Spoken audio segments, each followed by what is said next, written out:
Good morning, Hallett Hawks. It's Miss Rogstead back with you again for another Community Circle. I am so excited to have you here and ready to participate with us. Today is Friday, January 22nd, 2021. Let's get started, okay? The first thing that we always do when we start Community Circle is a greeting. And so for our greeting today, I've chosen to use the greeting that if you watched the inauguration this week, you might have seen President Barack Obama and now our Vice President Kamala Harris gave to each other. When they passed by each other, they gave a double fist bump. So that means that you're gonna, double means two, hold up two hands and gently fist bump somebody around you. It can be somebody at home or somebody in your classroom. So go ahead and give somebody the fist bump greeting, double fist bump, and tell them good morning. We have had such an incredible week. This has been a week where we have gotten to celebrate a lot and sit in remembrance and think about things a lot. And so I wanted to take a sec during our sharing time to visit with you a little bit and share with you a little bit about what I've been thinking about this week. On Monday, we started the week by celebrating Martin Luther King Jr. Day, and we got to spend some time thinking about the legacy and work that Dr. King did for our country, for communities of color, and all of the legacy that has left.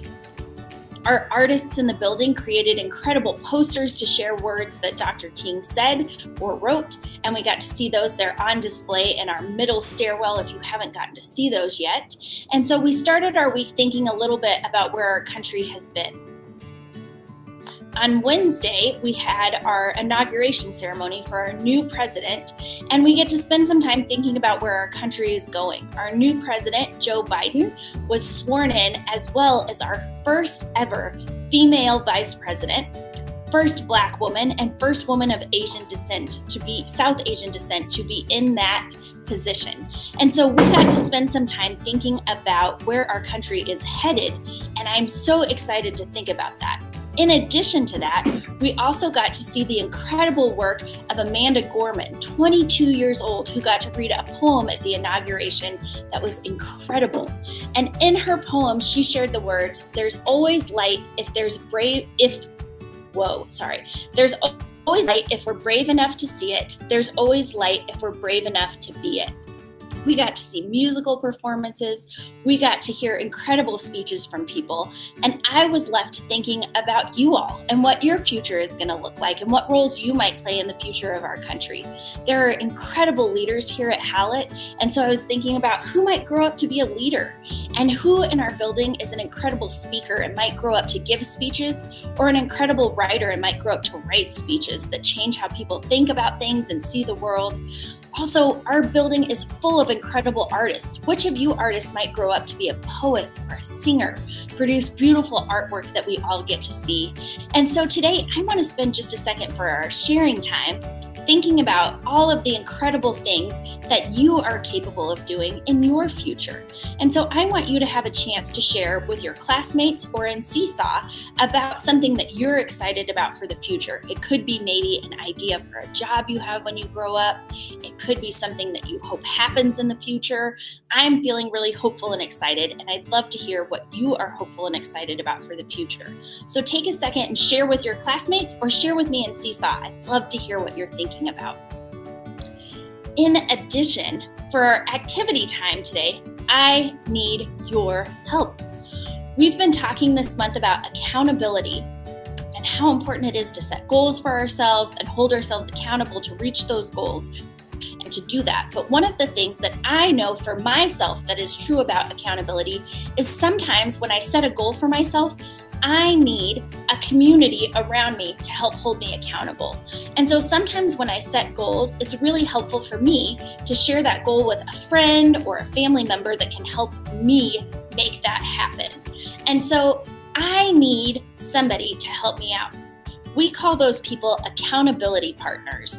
And so I am looking for an accountability partner this week, and I think that you all might be able to help me with this. One of the things that has been really hard for Miss Rogstead since we started back to school is drinking water. I'm in a mask all day long and I forget to drink water because my mouth is covered up. And then at the end of the day, I'm so thirsty. Sometimes I have a headache. I just don't feel very well because I'm just not drinking enough water. And we all know how important water is for our body. And so I need you all to be my accountability partners. That means that if you see me in your classroom or in the hall, or you can send me a message on Seesaw or in my email, you're gonna see me and say, Ms. Rogstead, have you had any water to drink today? Because you're gonna hold me accountable to my goal of drinking water. And that's gonna help me remember when you ask me that, oh, I gotta go drink some water right now. And so that's gonna help me reach my goal. For our activity time, I know you all have been doing a lot of goal setting with Mrs. Jefferson and Miss Scott in our last Community Circle videos. So I want you to think about what an accountability partner could do to help you reach your goal. Who is somebody that you trust to help you reach your goal, and what do you need them to do? For me, I need you to just remind me and check in with me. You might need somebody to encourage you.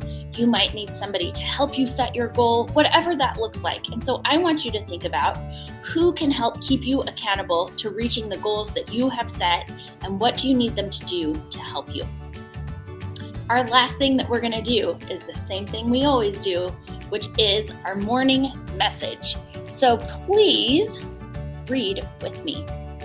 All right, here we go. Our message says, January 22nd, 2021. Dear Hallett Hawks, what an incredible week. It was a week that allowed us to remember where our country has been and sit in hope for where we are going. I am so grateful I got to share it with you. Remember to hold me accountable if you see me this week. Love, Miss Rogstead. Thanks for being with me for Community Circle, and I'll see you soon. Bye, everyone.